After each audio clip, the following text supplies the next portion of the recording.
Hi, everybody. I'm Matt. And I'm Steve. And this is Marvel Reread Club.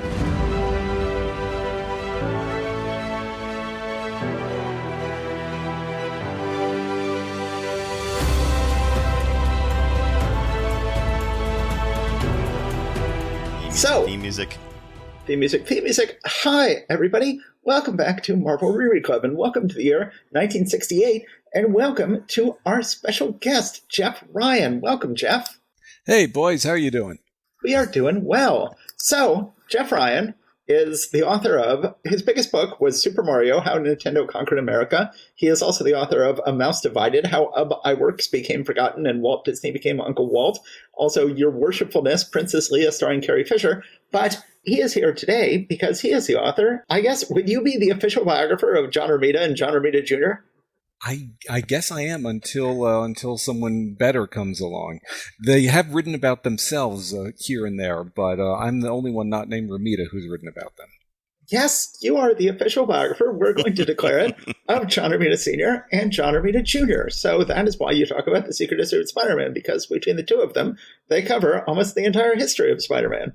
Because John Romita was, of course, the penciler during the era we're discussing right now. And then this is, sadly to say, the last month of complete John Romita pencils. We are discussing January of 1968.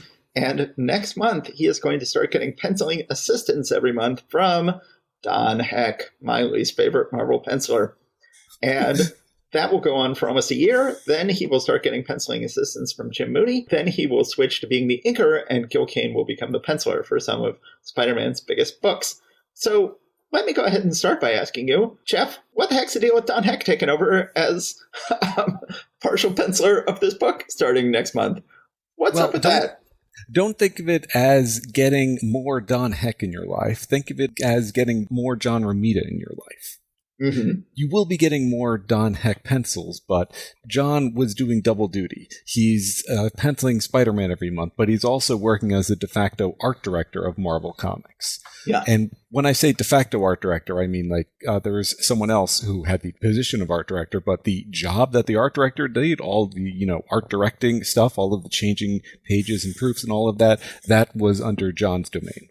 Mm-hmm. So he had to take some of the pressure off himself and bring in John. The great news is that you don't really see a lot of Heck in the next 10 issues or so. It still feels like Johnny Romita's book, to my mind, and doesn't feel like a Don Heck book. And I have to sort of remind myself that he's doing it. And then even then, more bizarrely, they bring in John Buscema as co-writer of the book. We don't think of John Buscema as being a writer, but we think of him as being an artist. But he was not an artist on Spider-Man. He was co-writer. You do talk about that in your book. And then Jim Mooney takes over, as I said. But it's all very strange. This is all what's coming up. But let's go ahead and jump back from there and talk about how did you end up becoming the official biographer of the Romita family? And it's not just John and John Jr., I should say, but also John's wife, John Jr.'s mother, Virginia, became an important Marvel behind-the-scenes person as well. How did you end up becoming the official biographer of all three? It all goes back to Woody Allen, of all people. Woody Allen made a Woody Allen made a movie called Zelig, which was about this guy who happened to wander around throughout all these different points of history and just sort of like be there. So if you told Zelig's story, you told the story of the whole 20th century. Uh-huh. And more people are familiar with the Forrest Gump idea about the idiot falling backwards throughout history. But there's a real negative connotation about Forrest Gump, because if I said you're a real Forrest Gump, no one's like, oh, thank you. I pride myself on that. Good point.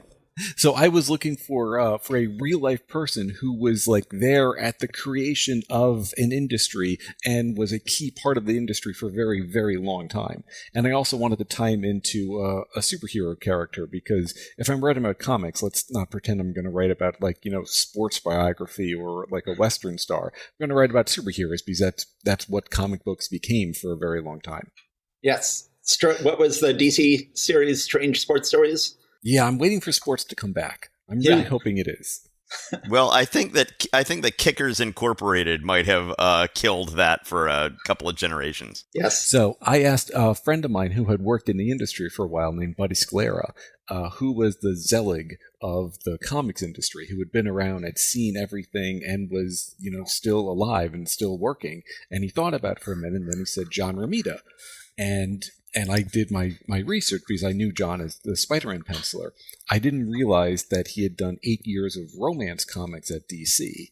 Mm-hmm. And I didn't realize before that he is responsible for bringing Captain America back as the commie smasher in the 1950s. Yes. Yep. And he had such a huge upbringing with comics, and his adolescence aligned with the golden age. And he always felt like he was just like 2 or 3 years behind the times, or 5 years behind when all of the good stuff happened. And of course, when he joins Marvel, he feels like when he joined Marvel, it was after all of the great stuff was done.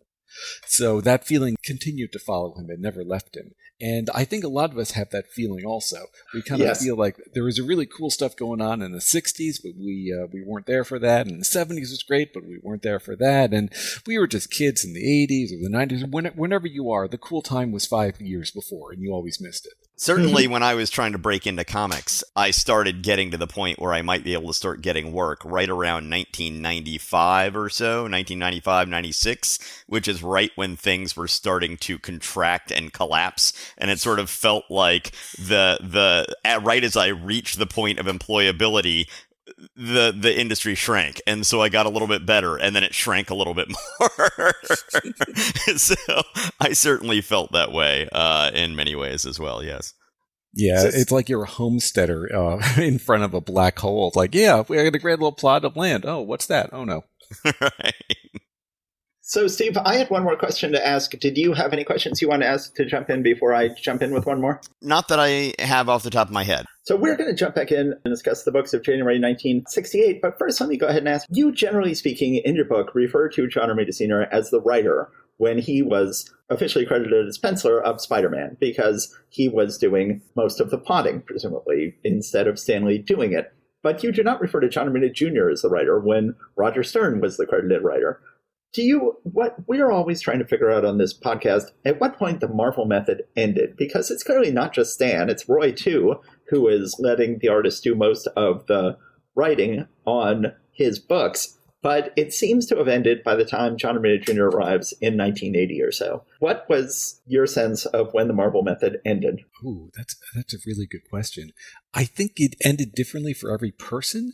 I think Roger Stern wasn't much of a Marvel method guy. He had a story he wanted to tell, and he was thinking in actual panels. So he would describe what the panels were for people. And for a penciler, often that's a lot of the storytelling load. And for some people, it's like, thank you. Yes, you want to give me like rough thumbnails? That'd be even better. And for other people, it's like, hey, Buster, that's my job. My job is to tell the story, and your job is to tell me what the story is to tell. Mm-hmm. So do you think that John Romita Jr. was... Obviously, John Romita didn't have much of a choice because Stan was what he was and was offering what he was going to offer. And he would do story after story and as backup stories in the annuals, in which he would let the pencilers complain about not getting enough story from Stan and having to make it up themselves.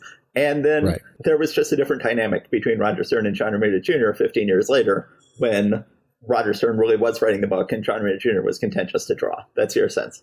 Yeah, and JR was also like 19, 20 at the time, so he didn't want to rock the boat. So if someone had told him panel 1 of 20, 19 armies are at war, he'd figure out a way of putting 19 armies in a tiny little thing there. Yes.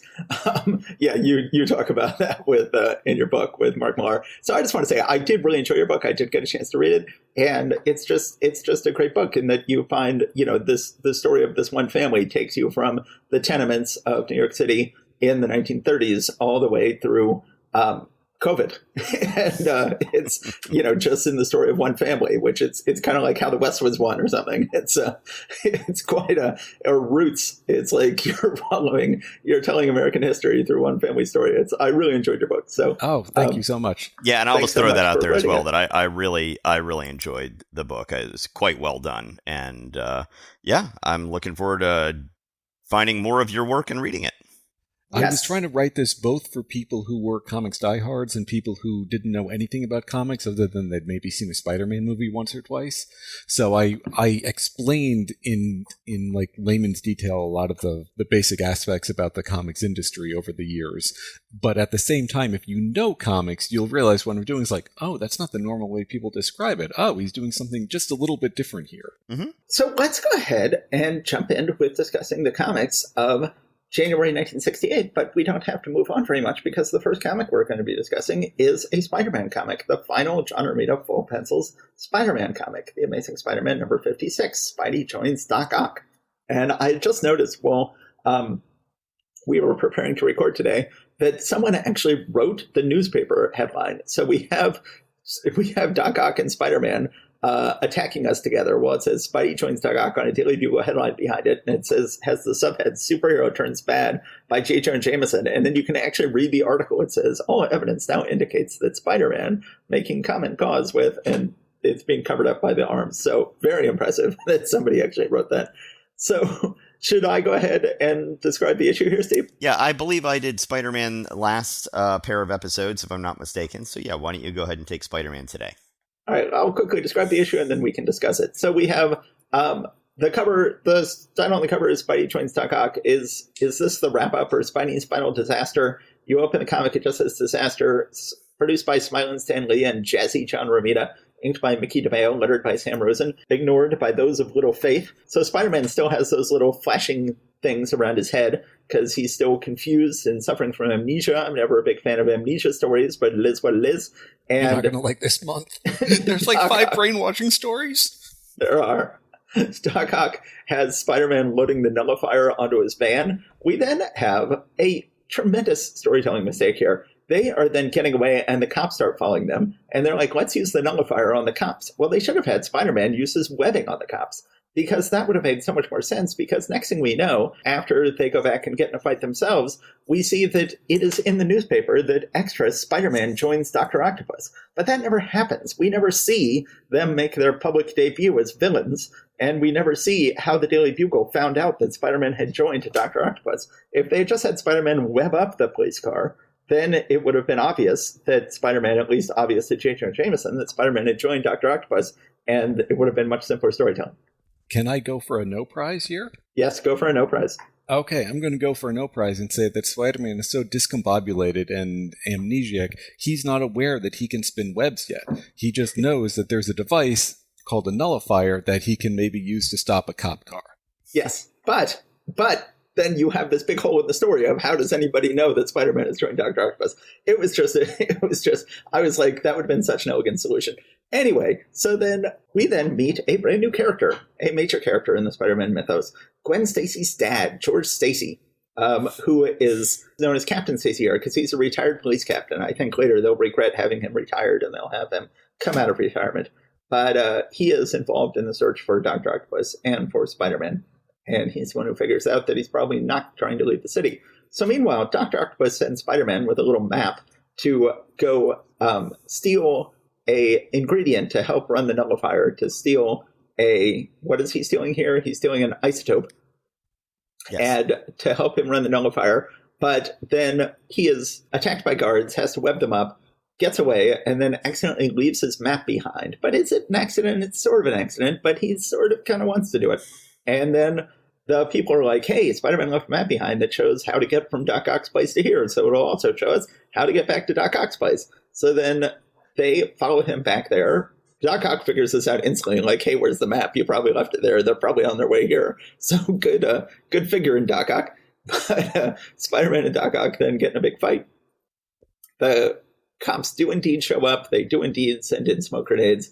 And then they do indeed eventually capture Dr. Octopus. But Spider-Man gets away, and unfortunately, he still has amnesia, and he's going to go into next issue with amnesia, even after the end of this storyline, which seems like, oh my god, folks, amnesia, not a good story topic, but okay, here's what we're doing. We're doing this. Next issue, Kazar is going to show up and interact with amnesiac Spider-Man.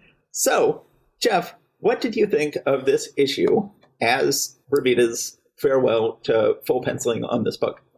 First things first, you said Kazar. I always said Kazar. But But you could be right. I just could have been wrong my entire life, and I think in his first X-Men appearance, they say that it is pronounced Kazar. Wow.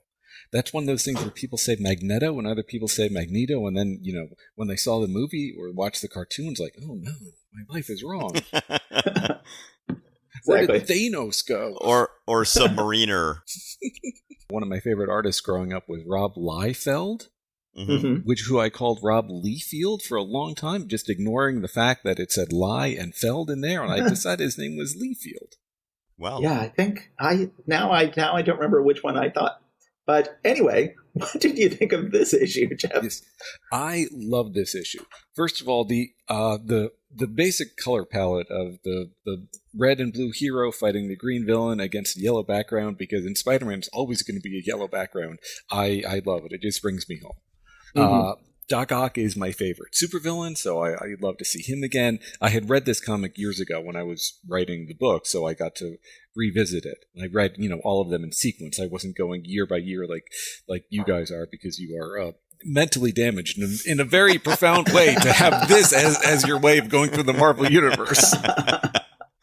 Yes, guilty. It's true. Yes, I love the fact that there was actual J. Jonah Jameson text at the beginning. Yes. The rest of the newspaper is real, aka they just copied things from the newspaper, but someone actually wrote the JJJ article. Yes. I love the call out that not only does Aunt May hate Spider-Man, but she loves poor misunderstood Dr. Octopus. That's one of my favorite runners in the early years of Spider-Man.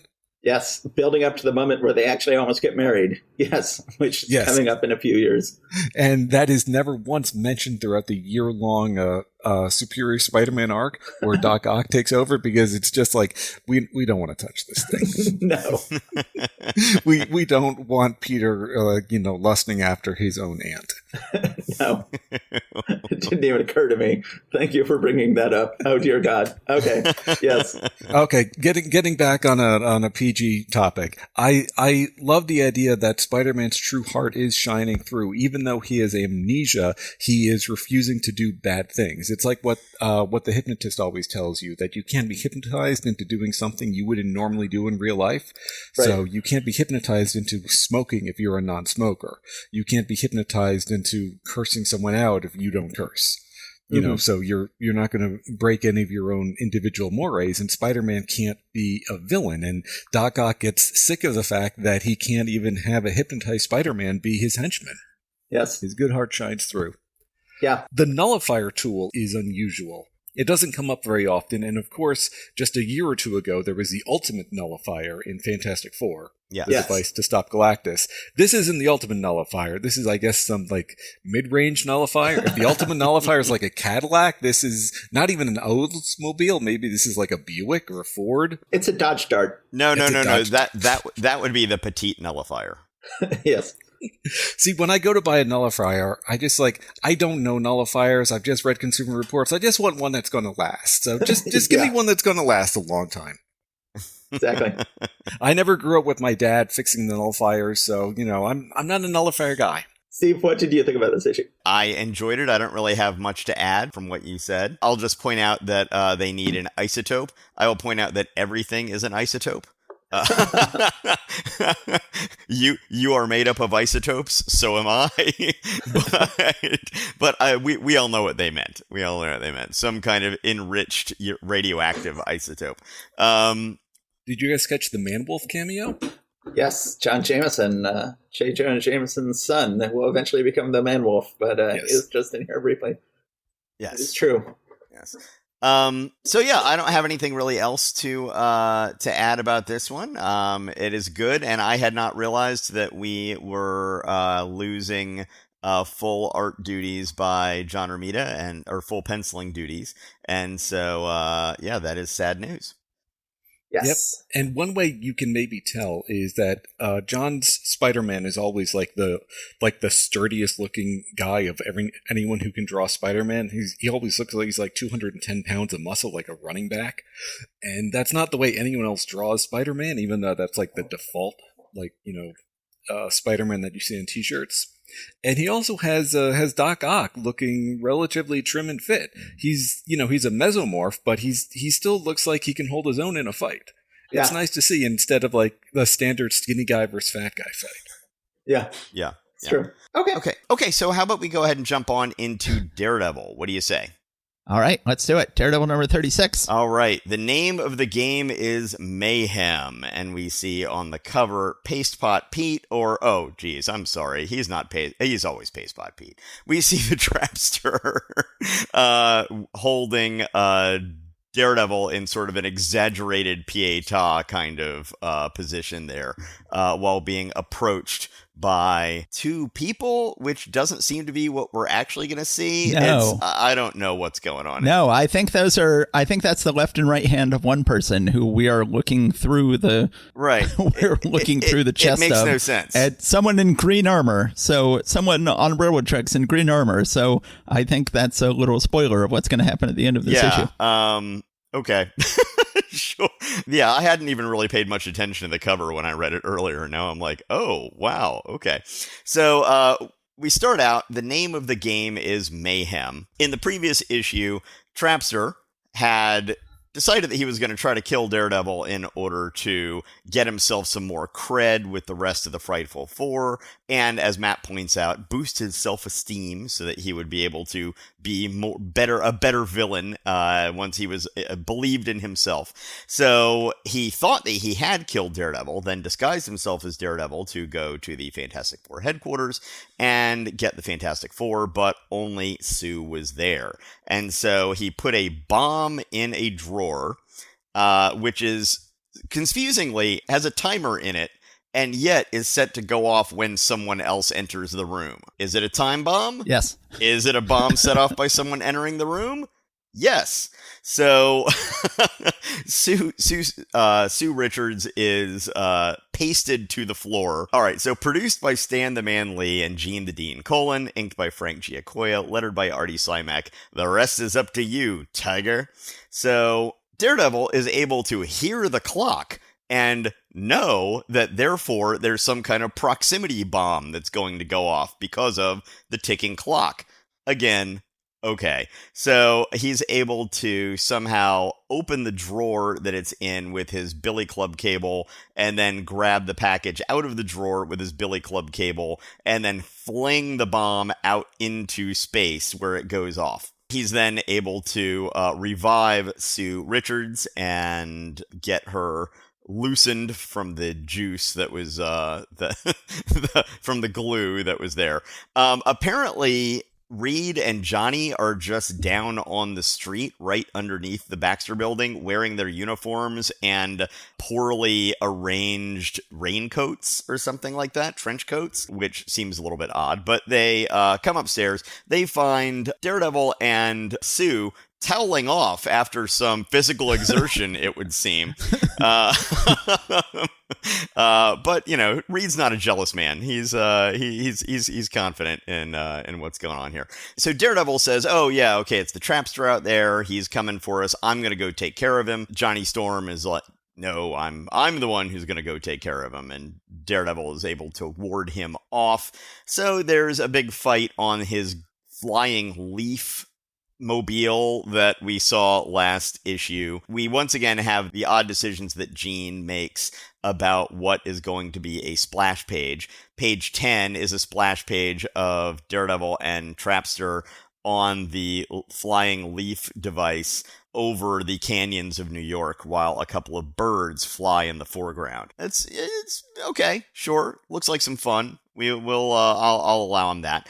Then we get a weird callback to a storyline from a couple of years ago. Foggy is being recruited to be a new district attorney, to run for the position of district attorney, and he's all excited about it. And I got to this point, I'm like, didn't we do this story already? Like, what's going on? And indeed, in the next page, he is called by his old girlfriend who was involved in that previous iteration of this story, where she had ended up going to jail at the end of it, and she's supposedly just come out of jail and is calling him back. She's like, she is just someone who has a real hankering for district attorney candidates. And she's like, well, I was interested in you when you were a district attorney candidate and then abruptly lost interest in you when you weren't. And now that you're a candidate again, here I am. I'm back in your life. By the way, I've just been in prison. That's right. Yeah, that's pretty much, no notes. That's pretty much what's going on. So Daredevil and Trapster continue their fight after Daredevil is able to drive the Leaf device to the ground. They, have some fun chase and fight scenes through New York. Eventually, they end up in a subway station, and Daredevil and Trapster are tumbling down the staircase, and Daredevil is trying his best to keep Trapster from breaking his neck as they tumble down the staircase. But in the course of doing so, Daredevil ends up injuring himself, and he ends up passing out, apparently down on the subway tracks. And then he starts coming to, and who is standing there on the subway tracks to talk to him but Dr. Doom? What? What? Exactly. This is the biggest shock ending we've ever had on a Marvel comic because it is out of nowhere. What? And what is he doing on the subway? Why would he think that Daredevil was going to be on the subway tracks? Are they both just there by complete coincidence? Is this part of some plan of Dr. Doom's? Did he somehow make Trapster drive Daredevil to the subway? Nothing makes sense. What is even happening anymore? Neither of us have read the next issue, so we really don't know. We are completely baffled as to what could happen here. Yeah, Daredevil could not have ended up on the subway tracks more randomly. No one could have possibly been waiting for him there who knew he was going to be there. It would be utterly impossible.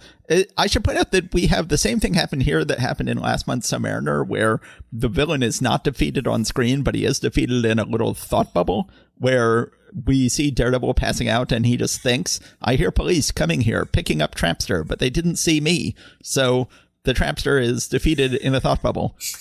And that's the only way we know that he has been arrested by the police. Yes.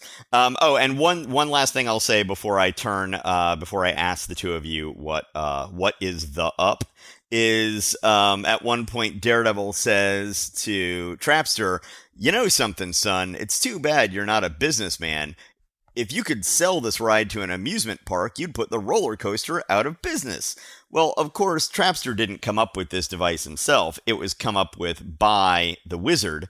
And the Wizard, of course, was a billionaire tech bro Yes. who did make tons of money off of his inventions before he got completely bored with doing so and turned to crime.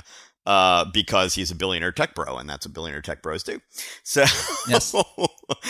Okay, so Jeff, why don't you give me your thoughts on this wackadoo issue? Okay, I am thinking of a quote that Larry Hama, the great comic artist and writer who did G.I. Joe and Wolverine and so many other things, said, where he said he was basically, when he was writing or drawing, only 3 pages ahead of himself. So if he's on page 17, he knows what happens on page 18 and 19, but not on page 20. Mm-hmm. Right.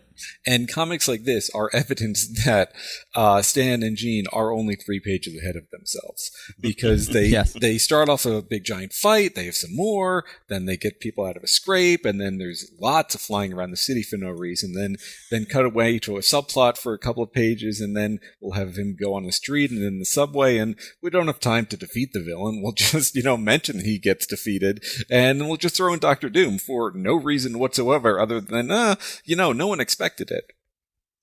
Yeah, I'm actually brought to mind of the backup story in the Daredevil annual where we saw Gene Colan asking Stan Lee for more plot to be doing this stuff. And, this sounds like exactly the kind of thing they were describing in there. It's like, oh, well, he fights the Trapster. And then when he gets done, he ends up with we were going to do Dr. Doom next. So make sure he ends up with Dr. Doom. And it's like, wait, but how does that happen? You're the one who's drawing the thing. You figure it out. Yes. So you had mentioned this is the second time that they had Foggy run for district attorney. Yes. This is also the second time someone else dresses up as Daredevil to frame him. And this comic has not been around for that long. I think second is generous there. I think it may be the third or fourth time someone has dressed up as Daredevil to frame him. But yes, it makes me think that on a grander level, the great comics of the 60s that everyone knows and loves are basically doing like a soft reprint. Like, we told you this great 3-part story with, a supervillain, and we'll bring that supervillain back in 2 years' time, and we'll do another version of that, and we'll slightly update it, but you'll still get what you want. It's kind of like when you go to see a Shakespeare play and they update it for modern times, but the lines are still the same, the relationships are still the same. If you want to see the swordsman fight Hawkeye, the next time you see them fight, it's still going to be the same, more or less, fight that you remembered from last time. Yes, exactly. Okay. So, are we done with Daredevil? Should we move on to... Okay. I don't like the Trapster's look here. He goes through a lot of looks, and obviously at least one or two names, but I don't like the Widow's Peak look, where you, based on the inking, you can't really tell where the costume ends and where his hair begins. Now, well, nothing is going to match the glorious goofiness of his very first appearance, where he has the big beret that is so large that it droops down onto his shoulder. Yeah, it's just a thing of perfection, and they never come back to that. Much lamer now. Yes. Okay. Let's go ahead and move on to Thor number 148, introducing the pounding power of the Wrecker. And we've got indeed the Wrecker, who is wreaking havoc here on the cover of 148, facing Thor, Balder, and Sif. So I just read my son's Secret Wars, which was so much fun. The actual Secret Wars, not any of your modern fancy Secret Wars. We read the 1984 Secret Wars miniseries. And he enjoyed it. There's lots of the Wrecker and his wrecking crew in that miniseries, so I was excited to see him introduced here. We begin the comic with the mighty Thor, Let There Be Chaos. Last we saw, Thor was fighting Loki with Balder and Sif there when Odin was upset with the whole thing and hit them all with an Odin bolt. He has taken away all of their powers. So let's go into the credits. Is there no limit to the thrills so lavishly bestowed upon us by Stan the Man Lee and Jack King Kirby, or to the awesome assistance of Vince Gillette Inker and Sam Rosen-Lederer? So Loki is instantly like, oh, the only reason I was fighting you, Thor, is because I had powers and you didn't. And that gave me some sort of advantage. Now that I don't have powers either, I am noping out of here. I am getting out of here. That is not my kind of fight. So then he gets out of there. Meanwhile, we have this costume villain who is going around tying up butlers and stealing purses from rich people, all the while carrying around a crowbar in case he has to brain someone on the head with a crowbar. And his name is the Wrecker. And I had remembered that then the Wrecker ends up getting powers in much the same way that the Absorbing Man got powers. I had remembered that Loki intentionally was like, hey, let me go ahead and empower an Earth villain with Asgardian powers so that then he can use them. It is so much weirder than that. Yes. No, Loki is trying to empower himself. Loki is holed up in a hotel room and is going to contact Karnilla, Queen of the Norns, to give him some Norn power. And then the Wrecker happens to break in right as Loki's doing this. And the Wrecker, despite being a pretty dumb guy, is able to figure out like, hey, I think I should go ahead and put on that guy's hat so I can impersonate him in case anybody's handing out Norn powers around here.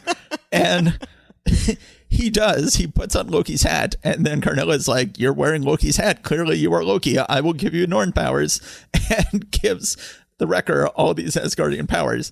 We then have the second time this month, I did skip over a scene in which someone delivers food to Don Blake's office and finds all the Asgardians, finds Thor, Balder, and Sif hanging out in Don Blake's office.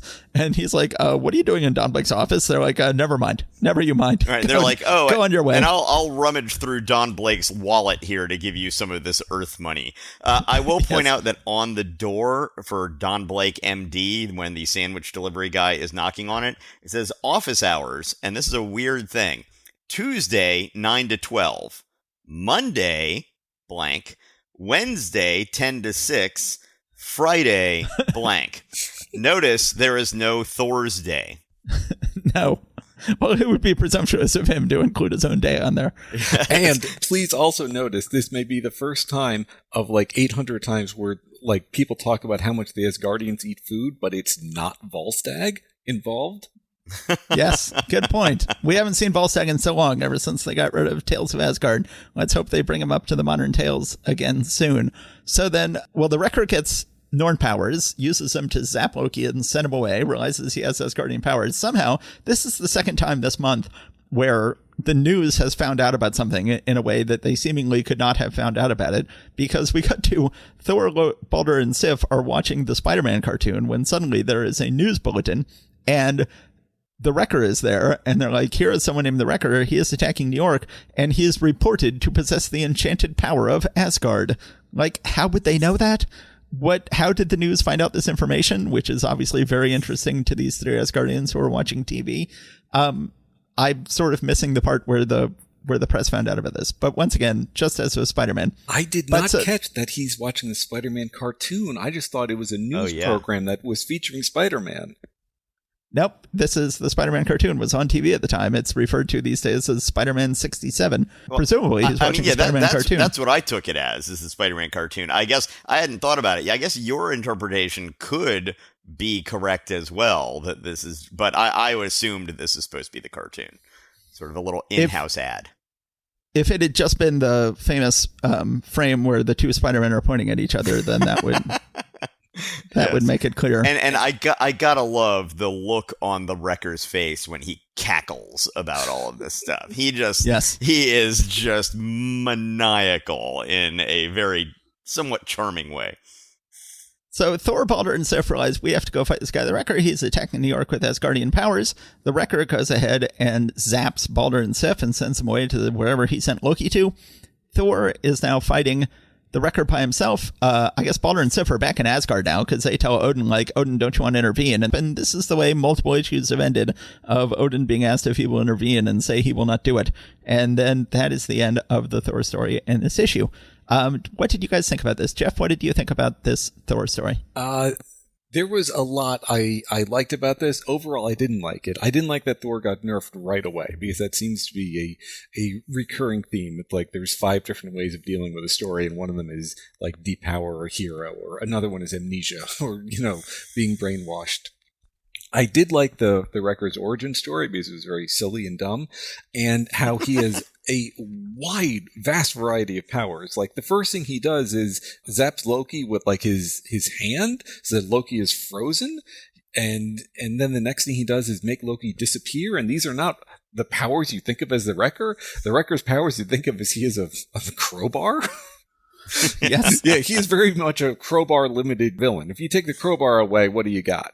Nothing much. So do you think the power is in the crowbar, like Thor and his hammer, or do you think he is strong even without the crowbar? I don't know. I've always got the impression he was strong. I always got the impression he had super strength in addition to having a super crowbar. And the crowbar seems to like magically destroy anything it touches. I just thought that it was really a tough piece of metal. Yeah, good. Really good at prying things apart. Yeah. But no, it's it seems he can just swing it and knock down a building. So yeah. You couldn't tell this story nowadays. The Crowbar American League would be very mad at you. It shows crowbars in a very, very negative light. Crowbars do a lot of good for our world right now, and honestly, I'm tired of seeing them just used to wreck things. In fact, that is why he is called the Wrecker. Yes. There is a shot on page 11 that made me cackle. It's the second panel. Like, they've taken the camera from the bottom and are showing like the 3 heroes standing around in a circle.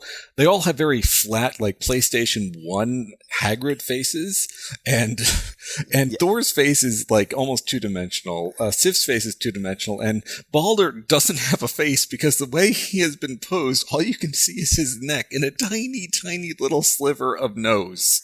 Yeah, I was going to call out this very same panel for a couple of reasons. One, Kirby is clearly the anti-Gil Kane because you're not looking up the nostrils. This is those faces are flat that you're looking at. But the other thing I was going to say is one of the things that, growing up sort of turned me off from Kirby is whenever you saw a character whose face was upturned, I always thought it looked kind of flat and weird. And this right here is the apotheosis of that, right? It does look like somebody has printed out a Thor face on paper and then wrapped it around a cylindrical object. And same with Sif, except Sif's is in a cylindrical object that's a little flatter. The one of the faces, the one that I actually do like on this is Balder. That one actually looks right to me. But yeah, I was going to call out the same thing. Yes. I love the anti-Gil Kane reference. Like, Gil Kane read this and it's just like, they will pay! You're going to see nostril hair in every nose from now on! This I swear! Yes, indeed. But yeah, I just love that Thor, if we take the interpretation that they were watching the Spider-Man cartoon, that Thor says, there are many customs of Earth for thee to learn. First thing, cartoons on the boob tube. Next, we will be doing Captain Crunch. Oh, speaking of someone who is in the New York City tri-state area, so knows the New York channels, there is no Channel 10, which is what the Spider-Man cartoon was apparently on. Really? There's a Channel 9 and a Channel 11, but there's not a Channel 10. So the Marvel Universe takes place in some crazy alternate universe. It's crazy to imagine a world so totally different than ours. Yes. Yes, indeed. You're right. Channel 10. We interrupt this program to bring you a news bulletin. Yes, I lived in New York City off and on for 20 years. And yes, there was no Channel 10. Yes. That is true. Yes, and I just love, and I said this already, but every time the Wrecker throws his head back and laughs, I can just hear it. It's just, it is a panel you can hear. I also love the drawing of Loki on page 7, where he looks like a mob enforcer. He does not look at all like a sleek, svelte villain, not like anyone that a teenage girl would put a picture of him up on their wall. Yeah. This is pre-Tom Hiddleston. This is eventually they will cast a very handsome actor to play Loki, and he will become a love idol, but not at this point. Not yet. Yes. Nope. All right, let's go ahead and move on to the back of the book with the Inhumans. So the Inhumans, we started telling the story of the Inhumans, and we started at the beginning. We started way back in caveman times, and we had 3 issues of the Inhumans, or maybe 2, set during caveman times. And suddenly we jump all the way up to modern day, and we get the origin of Black Bolt. When I was a kid, they would have what-if issues that were joke issues. Like, what if Thor cut his hair and it showed his helmet falling in his eyes and stuff like that? Well, I feel like this is basically a what-if humor issue story, where it's like, what if Black Bolt was a baby? And then the baby cried and knocked down the whole city. And that is in fact what happens in this issue. Black Bolt is born, the baby cries for the first time, and it pretty much knocks down the city, although he has created a protective force bubble around himself. And then they are left with a big conundrum of what to do about this. This baby is going to cry and knock down the city every time. And says they basically don't come up with a solution, saying, never did man born of woman have such a son, though my heart rejoices that I have found him safe. A numbing fear for his future now chills my very soul. Forget about his future. What about your future? He's going to knock down the city every time he cries. Next issue is Silence or Death. What did you guys think of this bizarre little backup story with the origin of Black Bolt as a baby? Jeff, let's start with you. What do you think of it? This has been heavily retconned to become a true tragedy in Black Bolt's life. That, this is how he killed his mom at, in very early age. There's no mention that his mom dies in here, but, there was a mom and dad, and then he cries and everything falls down. They pull him out, and the dad is holding him, and there's no mom. So he dies. Even in this, the mom dies. Okay, I did not get that at all. No. Wow, that's a bummer.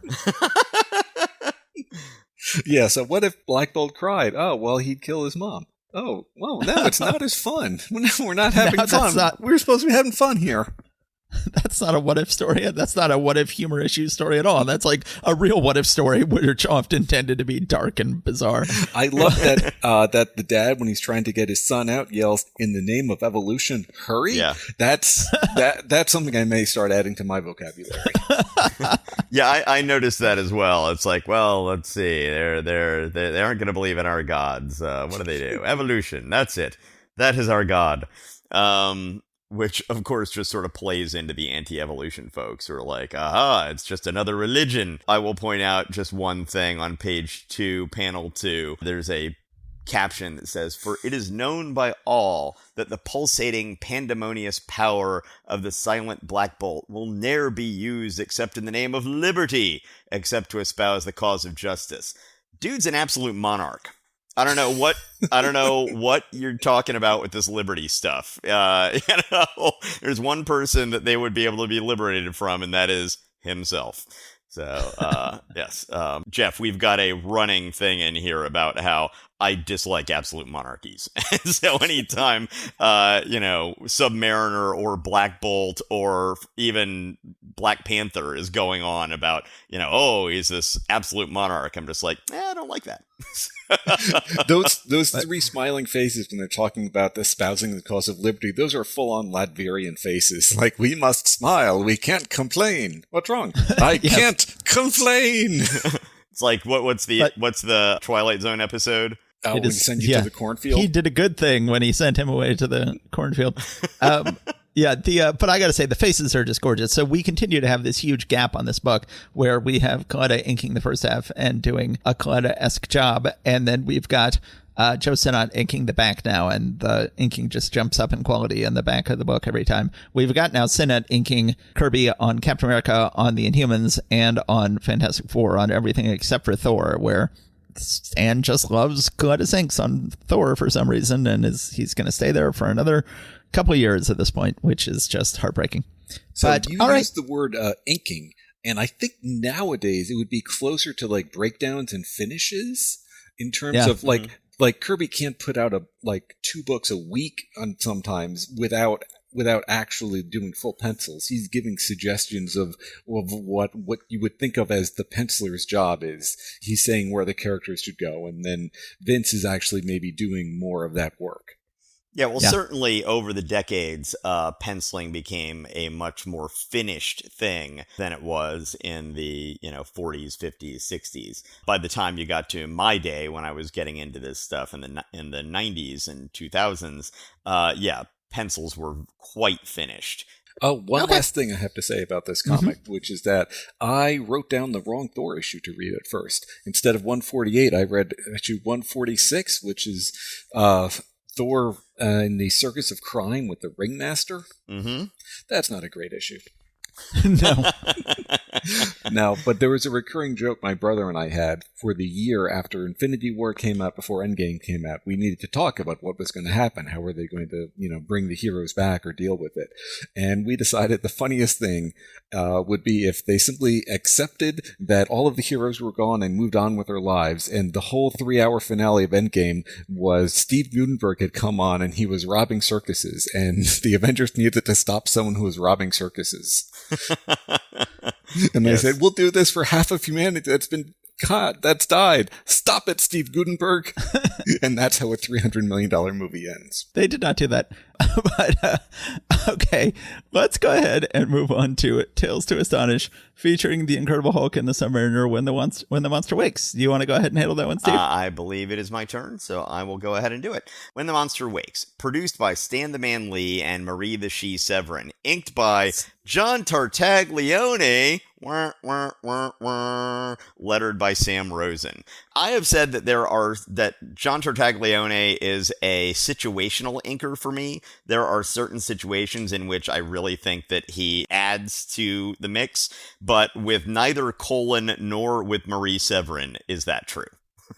No. So we should say that this book has been inked by Herb Trimpe, who would go on to become the penciler of the book later on, but he's been the inker for the last 5 issues or so, and has been doing a great job inking Marie Severin. And now we have John Tartaglione doing a much weaker job starting with this issue. Right.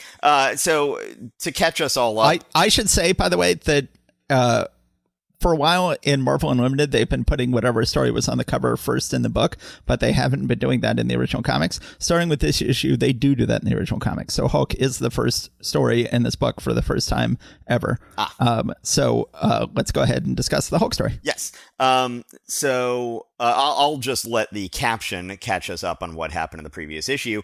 Aided by the Hulk, the evil Lord of the Living Lightning has captured General Thunderbolt Ross's missile base. Actually, wouldn't that be the American People's Missile Base? Then, in order to halt the general's resistance, his daughter is placed in the same cell as the Incredible Hulk. And of course, they assume that this means that the Hulk is going to rip her to shreds when he wakes up. But he wakes up and knows that Betty is a good person, and Betty knows that Hulk is a good person. And so the carnage does not ensue that they were hoping it would. So then the Lord of the Living Lightning, or one of his minions, comes in to try to make something happen here, and Hulk at one point says, "Girl says you are bad one. The Hulk believes what girl tells him." So Hulk believes women, which is good. Yes. Yes. Good for you, Hulk. Good for you, Hulk. Indeed. Hulk ally.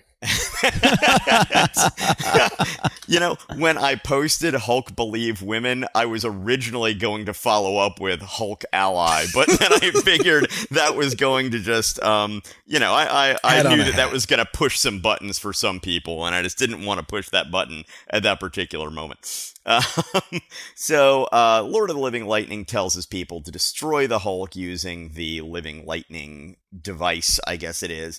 But it doesn't destroy him, but it does turn him back into Bruce Banner. Meanwhile, Talbot is able to knock out one of his captors and put on the uniform of a Living Lightning Legion person and sneak out. All right, what is going on here? Just a moment. Yeah, I also got confused as to what was going on. I had to reread this issue today and go like, all right, I do not remember reading this issue.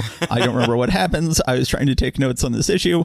Suffice it to say, they go back and forth. Who has the upper hand a couple of times. And then, right. And then eventually the Hulk seemingly gets destroyed in a nuclear explosion. Yes. Yeah. So and the thing is, I did go back and reread this again today.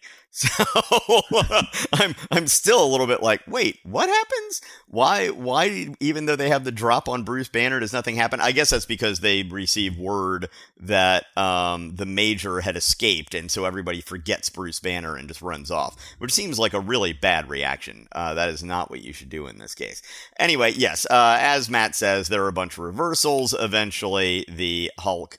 Thunderbolt Ross says, okay, you know what? The only one who can rescue my daughter is the Hulk. The Hulk seems to definitely not want to hurt my daughter, so let's go ahead and ally ourselves with the Hulk. Shut up, Talbot. I'm not listening to you. We're turning Banner back into the Hulk. So they do that, and then, yes, he ends up being in an accidentally caused nuclear explosion when he takes a piece of machinery and hits the atomic pile.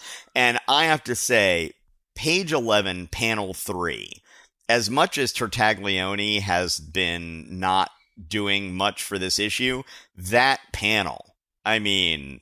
That's an album cover. Yeah, I know, right? We should explain that the Hulk, it is a silent panel with the Hulk surrounded by a field of Kirby crackle. And this is, I guess, what it looks like to be nuked. Yeah, and so you're seeing him in a 1/4 view from behind, sort of floating in space. He is colored yellow, orange, and red, and then the Kirby crackle with some like lines of energy coming out of it is more of a magenta. And just everything about it, the composition, the inking, and the coloring just could not be more perfect. It's really this story, for as much as it's sort of confusing and I dislike what Tartaglione's doing with most of it, and for the most part, it's a pretty forgettable story, but this panel is worth the 6 cents that this story that you're paying for this story, this panel right here. And I should point out that now that Hulk is the lead feature in this book, he's gone up from 10 pages to 11 pages, and Namor has gone down from 12 pages to 11 pages. So, Jeff, what did you think of this Hulk story? When you said 11 pages, this story needs 22 pages in order to work. It's like they hadn't yet cracked the idea of how to tell an 11-page or a 10-page or a 12-page story. They're trying to fit way too much story in here. And they're not using too many panels. They're just putting too much stuff in each panel. It's I think of it as an 80s way of having a comic storytelling, which is just like, we're going to tell this story we want to tell, and it's up to everyone else to figure out how to fit this in. Everyone trying to be their own little Chris Claremont. But maybe Chris Claremont, in turn, is becoming like a Marie Severin. where it's like, you can do all this stuff on the Hulk. You can tell a giant story with all these characters and all of these plots and all of this dialogue. You can fit it all in if you're good enough. So it's funny you bring up Chris Claremont. I have a Chris Claremont story from this past weekend, actually. So I was at Heroes Con in Charlotte, and at the big art auction, that is the big event every year, I was walking out in the ante room, and I was wearing my Stan and Jack and Don and Steve t-shirt, and I was walking by Chris Claremont, who was having a discussion with somebody else, and then he makes eye contact with me and points at my shirt, and he says, "And Frank? And me?" So, and I said, "Hey man, this is like 1961 to 1964 right here. You were doing something else at the time." But I liked that I got to have a very organic interaction with Chris Claremont this past weekend. Good for you. And while I'm mentioning that, I will also say that I met one of our listeners there, Mike Sellers, who is from Atlanta. Came up and had a nice long discussion with me and then sent me a follow-up email later. So nice to meet you, Mike Sellers, and hello. I will look forward to seeing you again next year. Yes. Awesome. All right. I think I've said all I have to say about this book. Should we move on to Namor in the back half of the book? Yes, I believe so. So that's right. I'm doing this one. Oh boy. Well, the credits are a little bit weird. It says, "When falls the Holocaust? Let it be thus proclaimed. Stan Lee proudly presides over an Archie Goodwin, Dan Adkins twin talent triumph. Inspirationally inscribed by L.P. Gregory, and just to make it really official, Imperious Rex." So Archie Goodwin, supposedly, from what I hear, was one of the nicest guys in comics. He would at one point be the editor-in-chief of Marvel. He would also write newspaper comic strips that Al Williamson would draw. So he did both the Secret Agent, Corrigan, X9, whatever you want to call it, strip. He wrote that for Al Williamson, and he wrote the Star Wars strips for Al Williamson. And he is he did all kinds of stuff. He did the legendary Manhunter series with Walt Simonson over at DC. He did Amazing Warren War Comics. I forget whether that was before or after this. That was right around the same time. And I think he had already started doing Secret Agent Corrigan by this time. But this is his first Marvel comic. It is the first time we see Archie Goodwin. And then also he edited Marvel's Epic line, I think, in the 80s. So he is going to have a wonderful history with both Marvel and DC. And here he has his first Marvel credit. Yes, and unfortunately he will die way too young. But it looks like he just is getting plotting credit here, it looks like. Because then inspirationally inscribed. No, I think inscribed. I think that's just lettering. Okay. I think they're saying that the letterer is L.P. Gregory. Okay. All right. So the Atlanteans and the surface world are on the brink of war. The Atlanteans are basically declaring war on the surface people, and their ships have launched. Submariner has figured this out and has figured out that this is not the wise thing to do. So he grabs onto the last of the warships that is being launched and follows it, trying to stop disaster. Now, last time I remembered, I thought that he was wanting to declare war on the surface people, but I guess at this point he has thought better of it. I do not remember if that was explained in any way, but one way or the other, it is the way that things are. And we should explain that the last ship, the one that he's following, he knows that this is the most dangerous ship because it contains the hurricane inducer. Yes. Contains the most dread device, the hurricane inducer, that can induce hurricanes, presumably. But given that name, one would assume. So, and the commander of this particular group of ships is named Lord Seth, which seems a little bit odd. That's just a name. Like, that's not, Namor, Dorma, Vashti, Seth. Hey, I guess it was a very uncommon first name at the time, though, so perhaps it sounded a little bit more exotic. I don't know.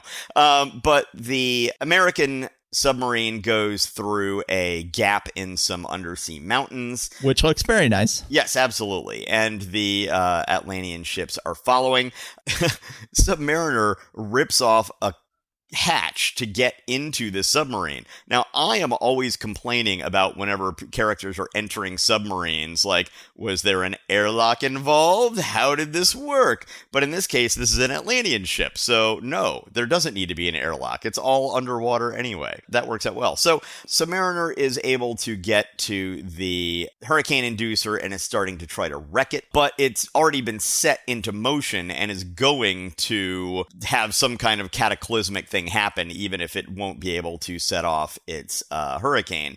So all of the Atlanteans abandon ship, but then Submariner stays on board in order to keep the ship from taking out the rest of the Atlantean ships, or the human ship for that matter. The Atlanteans are aware that this thing must be piloted by Submariner, and he is clearly doing this to protect them from certain doom. So it is starting to dawn on Seth, I guess, that Submariner is a good guy, and he thinks that he has now just died in this explosion. So everybody thinks Submariner is dead. Some people are starting to realize that he was not a traitor in the first place, and the humans recognize that this is a disaster narrowly averted.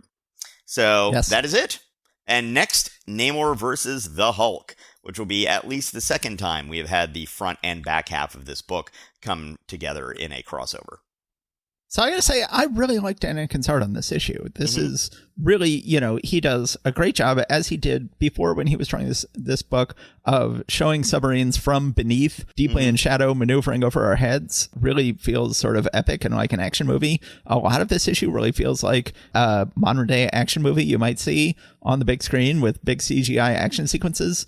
This is really, I think, a fantastic issue. I was a big fan of it, and very happy that it was bizarre that the Plunderer was done away with in a speech balloon last issue, but very happy to have him gone. Very happy to have Namor trying to stop this submarine for this entire issue, which I thought was just a lovely story. Jeff, what do you think of it? Yes, this feels more like a war comic than anything else. Like, if you told me this was World War II and he was fighting a U-boat, it's like, yeah, okay, I'm on board. And I have a very low tolerance for Namor. I'm not a Namor stan at all. I think of him as, how those parakeets will sometimes get into a fight with themselves when they see a mirror? I think of Namor the same way, that if, like, you can defeat Namor just by holding up a mirror and he starts punching the mirror, he's like, how dare you, how dare you, how dare you, sir? Yeah. Exactly. Yeah, I'm not the biggest Namor fan either as a protagonist. I like him as a villain or as an anti-hero, but not as a protagonist.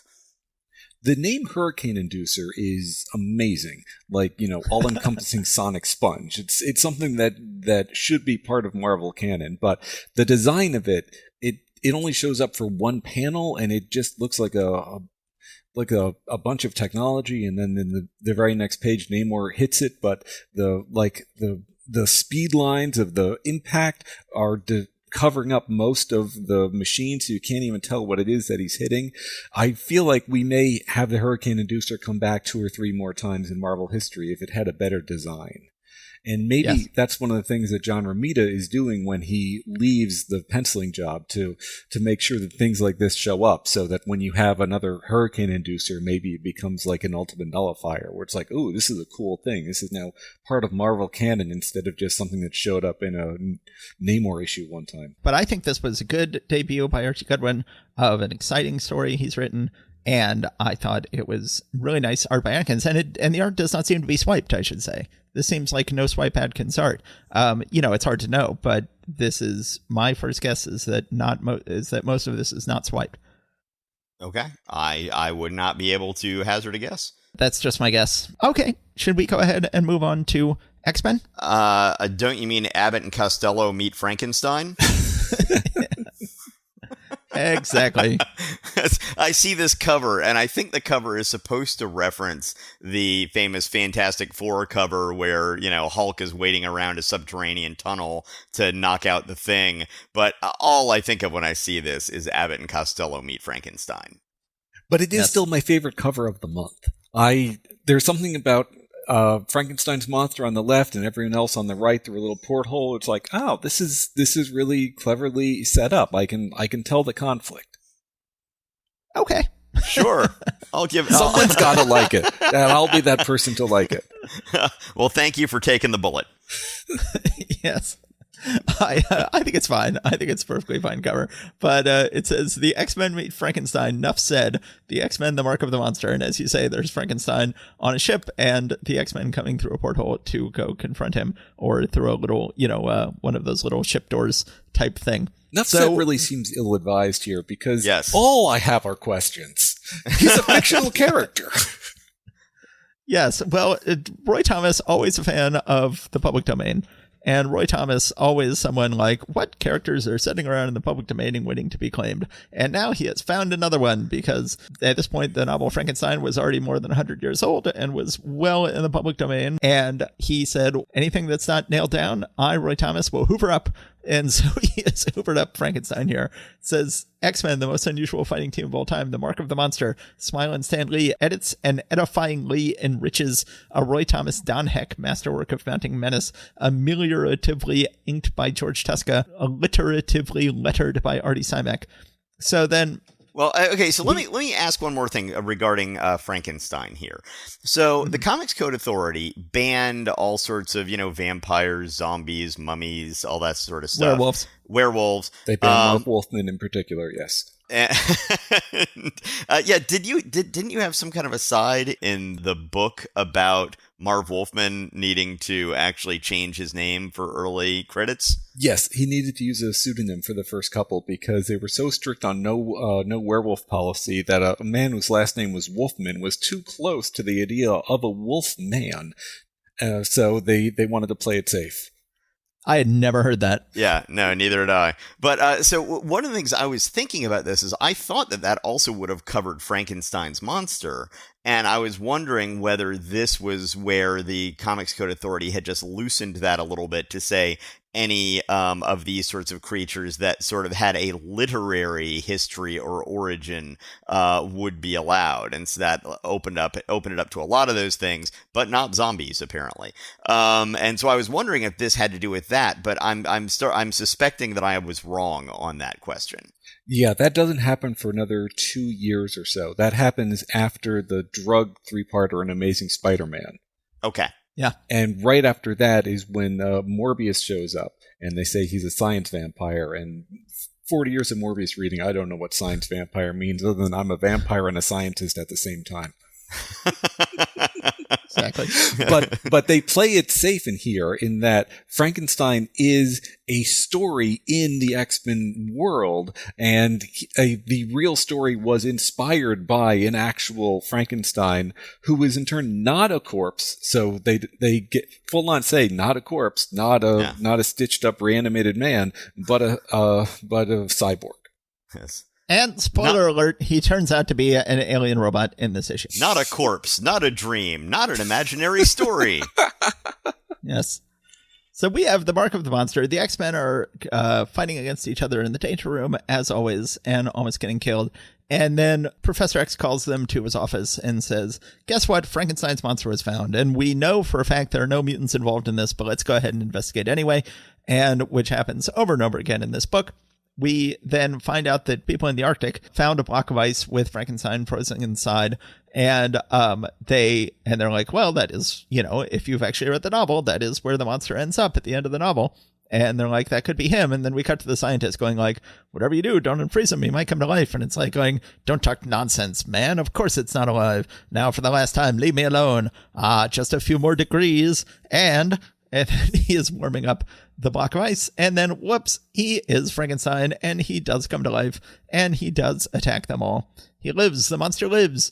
And so then the X-Men show up just in time to fight Frankenstein. They fight him for several pages. And then the whole action moves out onto a ship at some point for some reason. And then they continue to fight him and then eventually discover, whoops, he is an alien robot. And they get a brief history of his alien robot history. And then that is the end of the issue. And it ends with Hank says, "Too bad you had to make the whole crew forget our skirmish with the android, Professor." And Professor Xavier says, "Perhaps, Hank, but remember, our purpose is to safeguard the world, not search for personal glory." Then he says, "So it has ever been, and so it shall always be," which is a word balloon you could put at the end of every story ever written. Every story ever written could end with the words, "So it has ever been, and so it shall always be." Next issue, The Coming of Grotesque. So that was this issue. Jeff, what do you think of this issue? I was okay, but not thrilled by this issue. But I did like the classic lineup and the idea that people had limited powers. Like going back to the Black Bolt story, Black Bolt has a different power in each frame that he shows up, and he's a baby. He's a baby with like no will. He's just barely thinking, but he's admitting all these superpowers left and right. But here, Jean is very specifically telekinetic, but she's not, not going to read minds like Xavier. And Xavier is able to read minds and do all the mental stuff, but he can't pick things up the way that Jean can. So I like that it's very compartmentalized. You can tell what's going on. You can tell who's doing what. It's something I always liked about the X-Men. And I don't like the Omega Mutant idea where you can just get more and more powerful and buffed and have 19 things you can do and secondary and tertiary superpowers. So I like the classic old team of I can do one thing and I can do it decently well. Yes, I agree. The Omega Mutant thing drives me nuts. The coloring on the aliens at the very end is very Captain Ultra. It's like, what colors haven't we used in this issue? Why don't we just put them all on here on these guys? Yes. Captain Ultra, a notoriously garishly colored minor superhero. Well, one of the things that I love about this issue is that we get the classic Frankenstein tropes of his optic blast and his magnetic feet. Yes.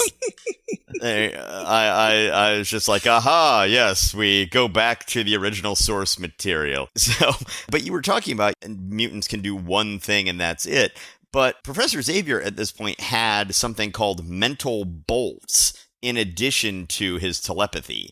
And so even though the Frankenstein's monster android has no brain, he is still able to keep him at bay with mental bolts at one point here. True. I like the Nanook of the North reference. You don't catch many of those nowadays. Yeah. All right, let's go ahead and move on to the backup story in the book, The First Evil Mutant.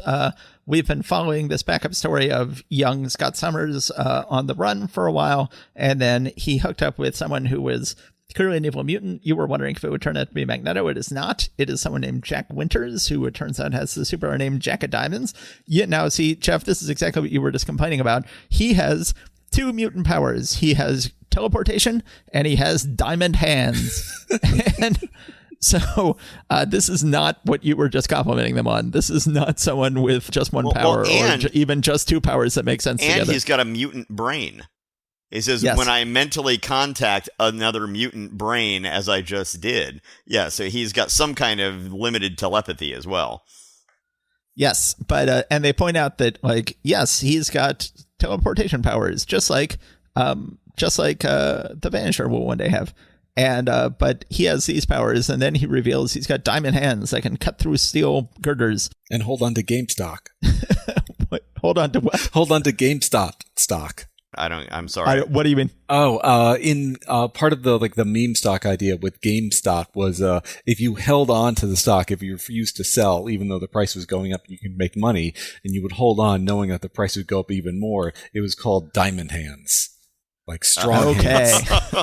I never would have known what you were talking about just there, although I did see that movie. That was a fun movie. Yes, they made Jack of Diamonds should be the avatar for the meme stock because he is literally diamond hands. Okay. You learn something new every day. All right. But anyway, that's this issue. That's this backup story. It makes no sense. It is all over the map. Any thoughts about it from either of you? Speaking as a modern comic book reader, it's crazy. We get a Scott Summers backup story that has nothing to do with Mr. Sinister or Jean Grey clones or anything like that. It's just here. I'm a hobo and I got diamond hands. Yeah, no time travel. No. Yes. So, Okay. well, I will just point out that in the first panel on the first page of this story, Scott Summers is clearly not Slim Summers here. He is buff, and he is wearing a sweater that is 2 sizes too small to show off those guns. He's with a Pee Wee Herman bow tie. With a Pee Wee Herman bow tie, exactly. Hey, man, with arms like that, you aren't going to make fun of him for that Pee Wee Herman bow tie. Yeah, it just seems a little bit like, oh, okay, Werner Roth, just calm down here. He is not yet a superhero. He has never been in the danger room. He is currently on the run from his life in an orphanage. This is... It occurs to me I might not have done the credits. Let me go back into the credits. You better believe that Stanley editor Roy Thomas writer and Werner Roth artist co-created the spellbinding shocker because John Verpoorten inker and Al Kurzrock letterer sure aren't going to take the blame. The last thing I'm going to point out is there was a previous issue where Cerebro was accidentally referred to as Cyberno. And they try to no prize that here in this story. Says, this makeshift device of mine, which I call Cyberno, should find young Summers for me. And then it says, Cyberno, of course, is a somewhat less sophisticated version of Cerebro, the professor's later mutant detecting machine. So I think that's originally punch cards, right? Yeah, I don't remember there being a punch card version of Cyberno or Cerebro. I think that it may have actually gone all the way back to punch tape. Yes. But yes, this is not the first time that Marvel has later tried to retroactively explain away a just flat out mistake that Stan made by going like, no, they both are true. This is not the first time they've done that. Okay, guys, do you guys have any final thoughts on the first half of the books of January 1968 before we end this recording and begin next week's recording? I was thinking of Roy Thomas bringing in Frankenstein and having him be the real-life version of the fictional monster.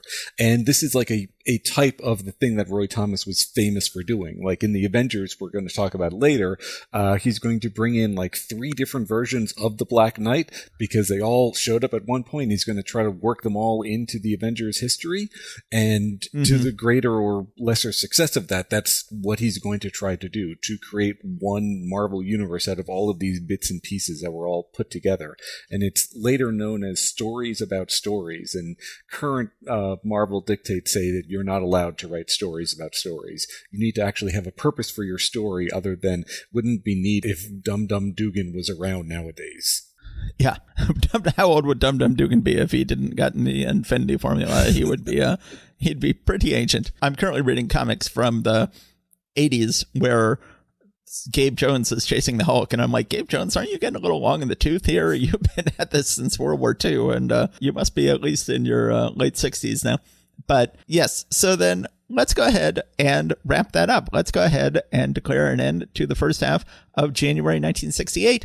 And then we will go ahead and record the second half tonight. But all right, everyone, thanks for coming out. We will see you next time. Thanks, everybody. Take care and stay safe out there. Thanks, guys. All right, bye.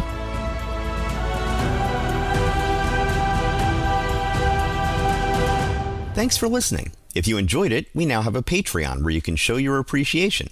If you've got a few bucks, head over to patreon.marvelrereadclub.com to support us. Also, you can still rate and review us at your podcatcher of choice, and that would be greatly appreciated as well. You can find us online at marvelrereadclub.com, as well as Facebook, Instagram, Blue Sky, and Threads. See you next time.